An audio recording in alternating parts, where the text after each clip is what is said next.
Good morning everyone.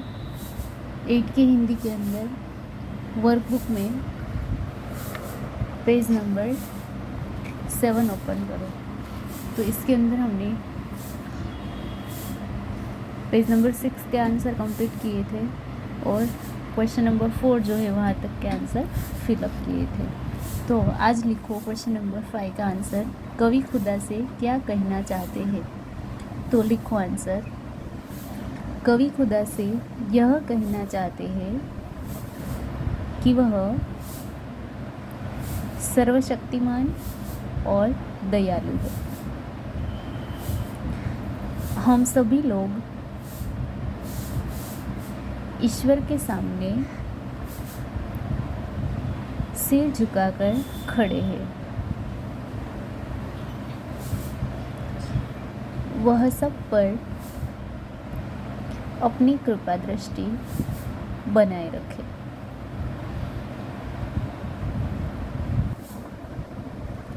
Next है यहाँ पे क्वेश्चन नंबर 7। इस चित्र की मदद से एक कविता की रचना कीजिए। तो चित्र जो आपको दिया हुआ है, सूर्य का चित्र दिया हुआ है। तो चित्र देख के हमें यहाँ पे कविता जो है यानी कि पोएम जो है वो क्रिएट करनी है। तो लिखो यहाँ पे ब्लैंक के अंदर, हे सूर्य देवता, हे जीवनदाता, तुम हो हमारे पिता और माता। उसके बाद पैराग्राफ करके लिखो, तुमसे होती है सुबह और शाम, तुम देखते हो हमारे सब काम। धरती का कण कण तुम्हारे गुण गाता, तुमसे सारा जहां सुख पाता। हे सूर्य देवता, हे जीवन दाता। तो यहाँ पे सूर्य देव जो है, सूर्य जो है उसे देव की उपाधि दी गई, यानी कि सूर्य जो है उसे भी भगवान ही माना जाता है, क्योंकि सूर्य जो है वही हमारे जीवन दाता है, यानी कि वही हमें जीवन जो है वो देने में काबिल है, क्योंकि सूर्य जो है उससे ही सभी जीव जो है वो जिंदा रह सकते हैं। तो यहाँ पे तुम हो हमारे पिता और माता, यानी कि सूर्यदेव तुम ही हमारे माता पिता हो। तुमसे होती है सुबह और शाम, कि सूर्य जो है उसी से हमारी सुबह और शाम होती है, क्योंकि सब सूर्य जो है उसका उदय होता है तब हमें सुबह जो है वो हमारी होती है, और जब उसका अस्त होता है तब शाम होती है, यानी कि सूर्य जो है उसके आने से सुबह आती है, अंधेरा जो है वो दूर होता है। तुम देखते हो हमारे सब काम, यानी कि सूर्य जो है वो हमारे सभी काम देखता है, यानी कि पूरा दिन सूर्य जो है वो हमारे साथ रहता है। धरती का कण कण तुम्हारे गुण गाता है, यानी कि धरती में कोई भी चीज़ ऐसी नहीं है, जीवित कोई भी चीज़ की जो सूर्य के बिना रह सके, क्योंकि सबको प्रकाश पानी ये सब जो है वो ज़रूरत पड़ती है। उसके साथ ही गर्मी जो है, सूर्य जो है उसके सूर्य किरण भी जिंदा रहने के लिए ज़रूरी है, इसीलिए सभी कण जो है धरती के वो सब तुम्हारे गुण गाते हैं। तुमसे सारा जहां सुख पाता, कि तुमसे ही पूरा जहां जो है, सारा जहां यानी कि सभी पृथ्वी के लोग जो है उसे सुख मिलता है। हे सूर्य देवता, है जीवनदाता। तो वर्कबुक के अंदर पोएम जो है उसे कंप्लीट करो।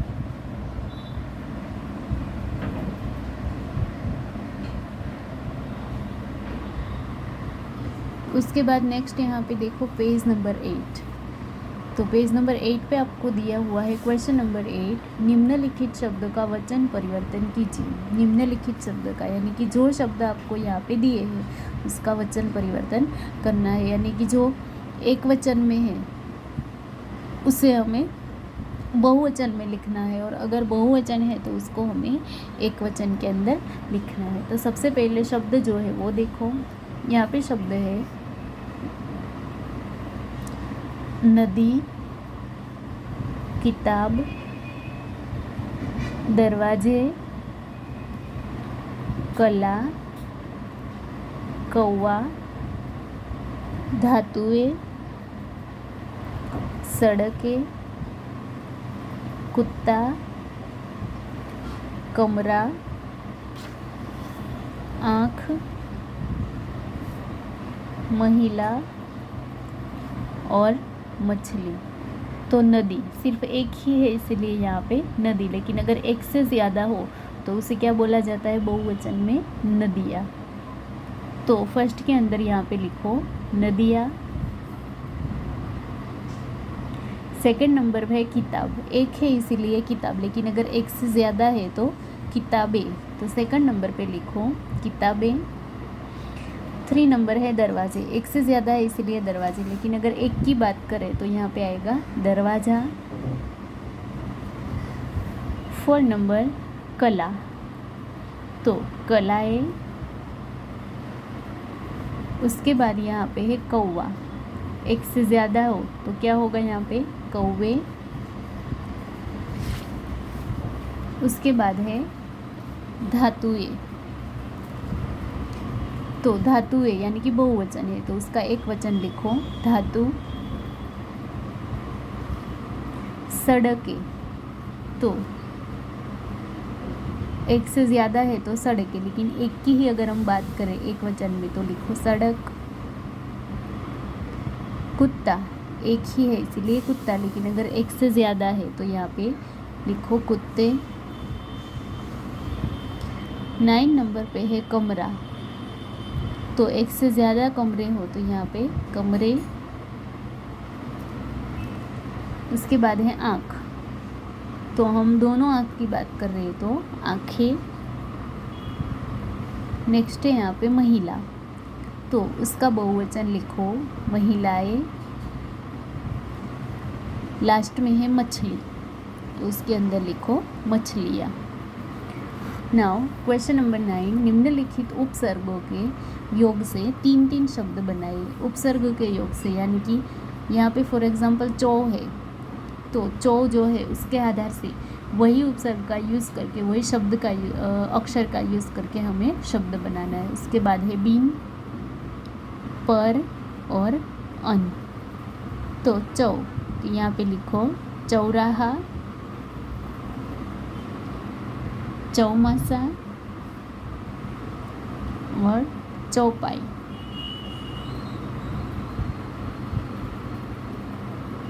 उसके बाद है बिन, तो बिन बात, बिन ब्याह, बिन कहे। नेक्स्ट यहाँ पे 3 नंबर पे लिखो पर, तो परदेश, परलोक, परदादा। उसके बाद है 4 नंबर अन, तो लिखो अनपढ़, अनहोनी, अनमोल।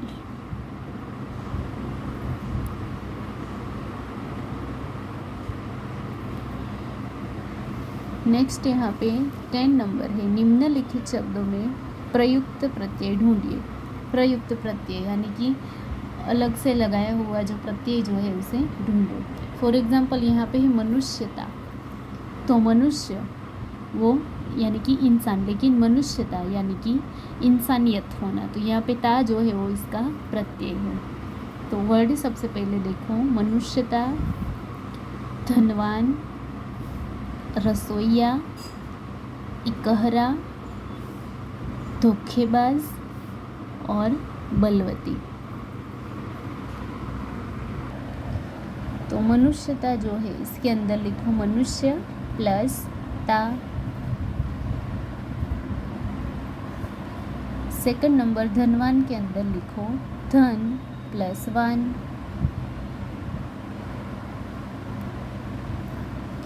थ्री नंबर रसोइया में लिखो रसोई प्लस इया। 4 नंबर इकहरा में लिखो इक प्लस हरा। 5 नंबर धोखेबाज के अंदर लिखो धोखा प्लस बाज। नेक्स्ट यहाँ पे बलवती, तो लिखो बलवत प्लस ई।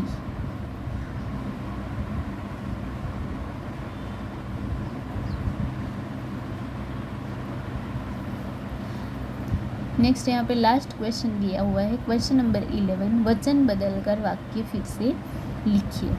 तो वचन जो है वो बदलना है। यहाँ पे है मैंने, तो हमने, यह, ये, इसे, तो इन्हें। तो वाक्य है यहाँ पे मैंने कविता लिखी। सिर्फ मैं ही अपनी ही बात कर रही हूँ, इसलिए मैंने कविता लिखी। यह मेरी किताब है, इसे लड्डू दे दो। तो इसके वाक्य जो है वो वचन बदल कर लिखो। हमने कविताएं लिखी, ये हमारी किताबें हैं, इन्हें लड्डू दे दो। तो यहाँ पे वर्कबुक के क्वेश्चन चैप्टर नंबर 1 जो है उसके क्वेश्चन आंसर कंप्लीट होते हैं। लास्ट में यहाँ पे एक्टिविटी है, प्रवृत्ति है, हिंदी भाषा के 2 प्रार्थना गीत का संकल्प तैयार कीजिए और वे गीत लिखिए। यानी कि कोई भी 2 प्रेयर सॉन्ग जो है वो यहाँ पे आपको लिखने हैं। तो अभी टेक्स्ट बुक जो है उसे ओपन करो। चैप्टर नंबर 2 पेज नंबर 8 पे दिया हुआ है चैप्टर नंबर 2, जिसका नाम है ईदगाह। तो फर्स्ट चैप्टर में हमने पोएम लिखी थी। यहाँ पे सेकंड नंबर पे ईदगाह जो है, जो कि एक इकाई दी हुई है। तो जिसके लेखक हैं यहाँ पे प्रेमचंद, जिसका जन्म सन 1880 में हुआ था और उसका निधन जो है वो सन 1936 में। तो यहाँ पे प्रेमचंद जो है पोएट जो है उसका आपको परिचय दिया हुआ है और उसके साथ साथ उसके अलग अलग जो लिखी हुई कहानियाँ हैं उसके बारे में भी दिया हुआ है। तो उपन्यास सम्राट प्रेमचंद का जन्म वाराणसी उत्तर प्रदेश के पास लम्ही नामक गांव में हुआ था। यानी कि प्रेमचंद जो है उसका जन्म कहाँ हुआ है? वाराणसी में। उत्तर प्रदेश के वाराणसी जो है उसके अंदर लम्ही गांव के अंदर उसका जन्म हुआ था। उनका बचपन का नाम धनपत राय था। आरंभ में वे नवाब राय उपनाम से उर्दू में लिखते थे। यानी कि सबसे पहले वो कौन सी भाषा में लिखते थे? उर्दू में। और इसके अंदर इसका उपनाम जो है वो क्या था? नवाब राय। बाद में प्रेमचंद नाम से हिंदी में लिखने लगे। उर्दू में लिखने के बाद उसने हिंदी के अंदर लिखना भी स्टार्ट किया और जब हिंदी के अंदर लिखना शुरू किया तब उसने अपना नाम जो है वो नवाब राय से बदल के क्या रखा? प्रेमचंद।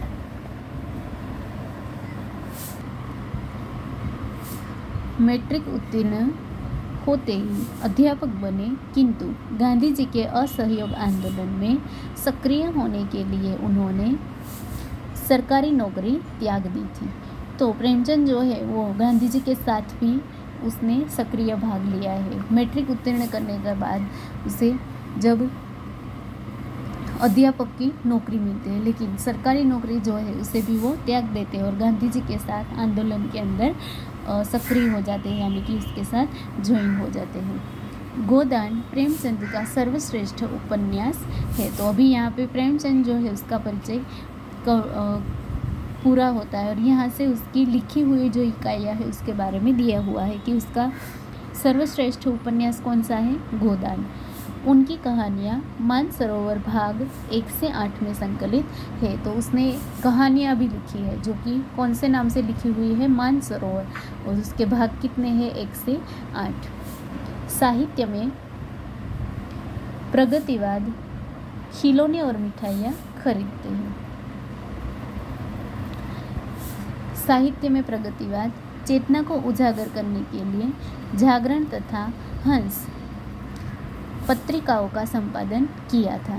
कि उसने साहित्य जो है उसके अंदर प्रगतिवाद चेतना को उजागर करने, यानी कि प्रगति जो है वो करने के लिए, निरंतर उन्नति करने के लिए, आगे बढ़ने के लिए क्या करा था? उसने जागरण और हंस नाम की पत्रिका जो है उसका भी उसने संपादन किया।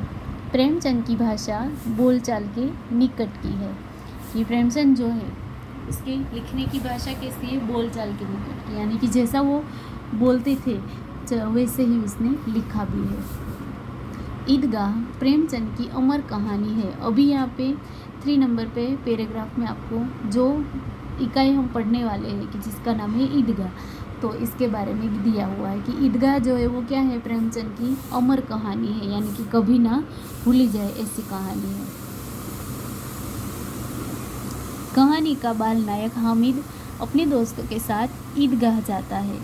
कि कहानी जो है इसके अंदर बाल नायक है, यानी कि छोटा बच्चा जो है उसके आधार पे ही पूरी कहानी है। और उस बच्चे का नाम क्या है यहाँ पे, हामिद, जो कि अपने दोस्त के साथ ईदगाह जाता है, यानी कि मस्जिद। जब अन्य बच्चे खिलौने और मिठाई खरीदते हैं, हामिद अपनी बाल सहज इच्छाओं का दमन करके अपनी दादी अमीना के लिए चिमटा खरीदता है।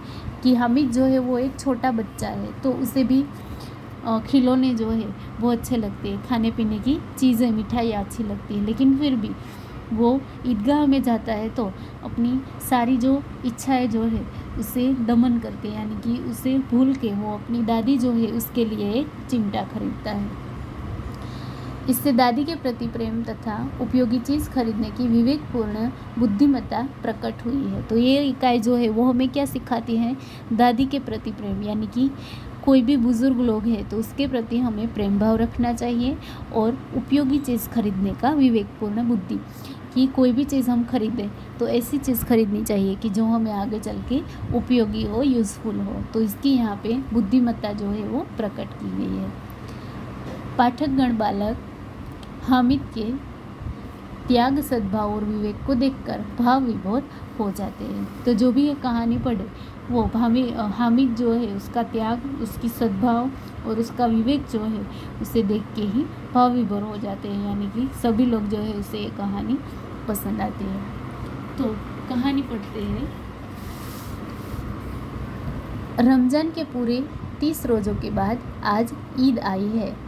कि रमज़ान जो महीना है, यानी कि पूरा महीना जो है वो सब रोज़े रहते हैं, तो रोज़े जो है वो अभी ख़त्म होते हैं, और उसके बाद लास्ट में यहाँ पे कौन सा दिन है, आज ईद का दिन है। कितना मनोहर, कितना सुहावना प्रभात है। तो सुबह की बात है, यानी कि मॉर्निंग टाइम है, कि कैसा दिन है, एकदम मनोहर और सुहावना। तो जैसे कोई भी हमारे फेस्टिवल होते हैं, तो फेस्टिवल के अंदर, त्यौहार में हमें दिन जो है वो सुबह से ही बहुत अच्छे लगते हैं, एकदम से हम प्रफुल्लित हो जाते हैं। तो ऐसे ही इन लोगों के लिए भी दिन जो है वो कैसा था, एकदम मनोहर और सुहावना था। आज का सूर्य देखो कितना प्यारा, कितना शीतल है, मानो संसार को ईद की बधाई दे रहा है।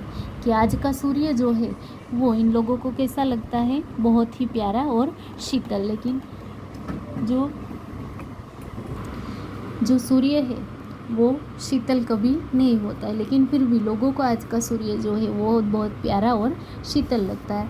और ऐसा लग रहा है कि जैसे कि संसार को, यानी कि पूरी सृष्टि को, जैसे कि सूर्य जो है वो भी ईद की बधाई दे रहा है। गांव में कितनी हलचल है, क्योंकि आज त्योहार है, इसीलिए पूरा गांव जो है उसके अंदर बहुत ही हलचल है, चहल पहल है। ईदगाह जाने की तैयारियां हो रही है।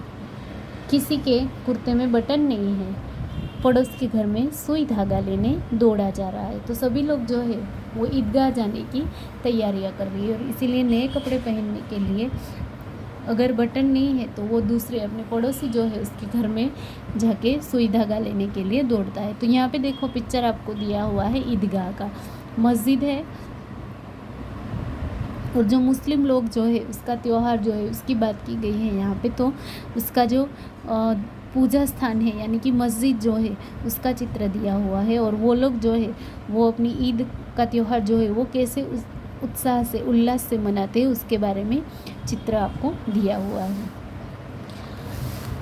किसी के जूते कड़े हो गए हैं, उनमें तेल डालने के लिए तेली के पास भागा जाता है। कि कोई जो है वो अपने बटन टाक रहा है, तो कोई जो है वो अपने जो जूते जो है उसे तेली के पास ले जा रहा है।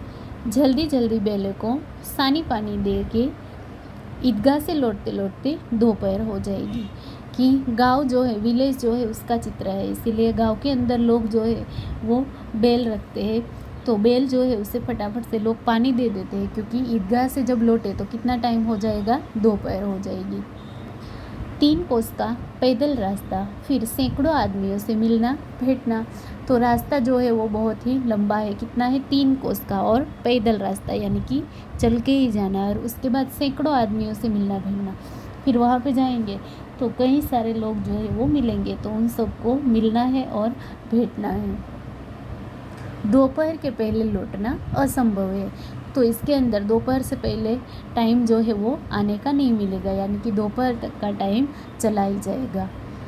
लड़के सबसे ज़्यादा प्रसन्न है। सबसे ज़्यादा प्रसन्न कौन है? छोटे बच्चे, लड़के जो है वो।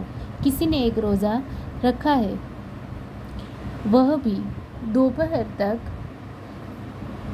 किसी ने वह भी नहीं, कि किसी ने अगर रोज़ा रखा है, छोटे बच्चे ने, तो कितना रखा है? सिर्फ और सिर्फ दोपहर तक का। तो कोई जो है उसने नहीं रखा है, लेकिन ईदगाह जाने की खुशी उसके हिस्से की चीज़ है। लेकिन सभी बच्चे जो है उसे ईदगाह जाने के लिए बहुत ही वो लोग खुश हैं। तो इसके बाद नेक्स्ट लेक्चर में हम आगे की कहानी जो है वो पढ़ेंगे।